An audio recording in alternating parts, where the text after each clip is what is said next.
Искам да ви покажа един хак. Как направих това омбре с няколко стъпки. Не знам дали се вижда добре. Супер плавна е преливката. Така че материалите, които съм използвала, тук съм се нанесла една светло-розовичко, което да го направим като основа, и използвам отгоре буминг базата на Dark.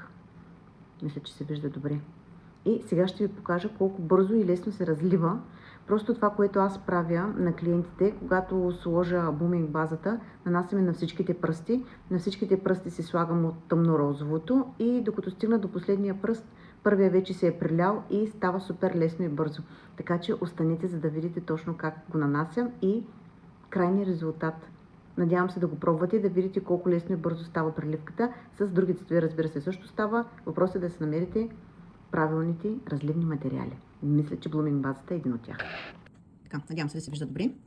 Отварям си само буминг базата и нанасям си един тънък слой. Светлият цвят, който съм си го сложила вече на мостричката, в случай вече съм си го полимеризирала, и върху него нанасям базата, буминг базата. Ето по този начин. Така, взимам се цвета, който съм си избрала. В случай ще използвам на Деларо. Цвета е Rose Mood.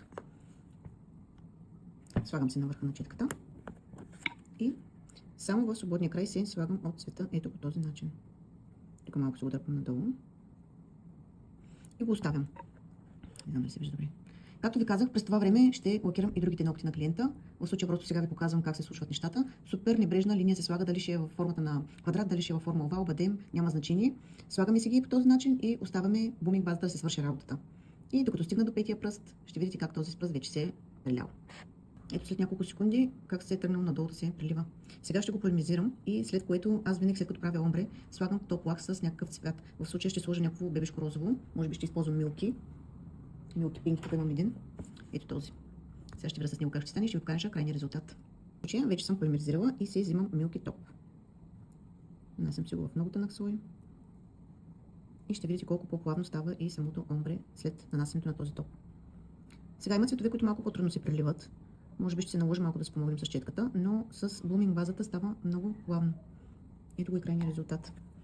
След което отново се го полимеризирам и мисля, че ще се получи ето ги. Прекрасно омбре. Много плавно и много нежно. Полимеризирам го и ще ви покажа отново. Това е крайният резултат на омбрето, което направих.